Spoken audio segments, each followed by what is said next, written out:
ஒரு சூப்பரான தெலுங்கு ஹாரர் திரைப்படமான கிஷ்கிந்தபுரி திரைப்படம் வந்து இப்போ தமிழ் டப்பிங்கோட வெளிவந்துருச்சு. ஸோ இந்த திரைப்படம் எப்படி இருக்குது அப்படிங்கிறத இந்த வீடியோவில் டீட்டெயிலாக பார்த்துடலாம். படத்தில் நம்ம ஹீரோவும் ஹீரோயினும் இந்த கோஸ்ட் வாக்கிங் டூர் அப்படிங்கிற ஒரு ஏஜென்சிக்கு கீழே வேலை பார்த்துட்டு இருக்காங்க. ஸோ ஒரு பேய் வீடை வந்து பார்த்தீங்கன்னா இவங்க உள்ளுக்குள்ளே கூட்டு போய் சுற்றி காட்டக்கூடிய ஒரு வேலை.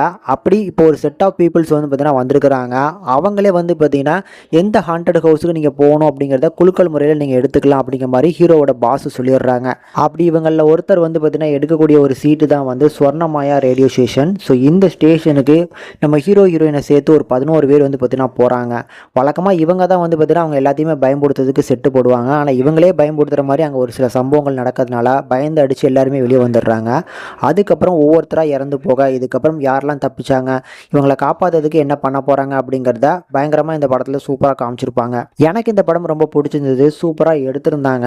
பர்டிகுலராக இந்த படத்தில் சாண்டி மாஸ்டர் தான் வில்லனாக பண்ணியிருக்கிறாங்க அப்படிங்கிற மாதிரி காமிச்சிருந்தாங்க. அவரோட போர்ஷன்ஸ் எல்லாமே சூப்பரான ஒரு பெர்ஃபார்மன்ஸ் கொடுத்துருப்பாரு.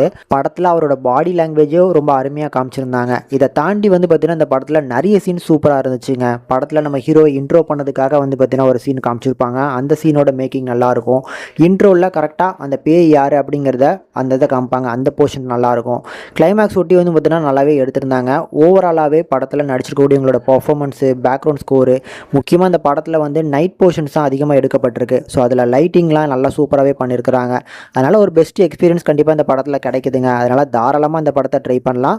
ஒரு மஸ்ட் வாட்சபிள் அப்படின்னே சொல்லுவேன். படத்தில் நெகட்டிவ்ஸே இல்லையா அப்படின்னு கேட்டிங்கன்னா ஒரு சில வந்து பார்த்திங்கன்னா லாஜிக்கலான சீன்ஸ் கொஞ்சம் அடிவாங்க தான் செய்யுது. அந்த லாஜிக்கெலாம் ஒதுக்கி வச்சுக்கிட்டு ஒரு படமாக பார்க்கும்போது இந்த படம் பார்க்கறதுக்கு ஒரு நல்ல எக்ஸ்பீரியன்ஸ் கிடைக்குதான்னு கேட்டிங்கன்னா கண்டிப்பாக கிடைக்கும். அதனால் தாராளமாக ட்ரை பண்ணலாம். ஃபேமிலி வாட்சபிள் தான், பெருசாக அடல்ட் கண்ணெல்லாம் கிடையாது.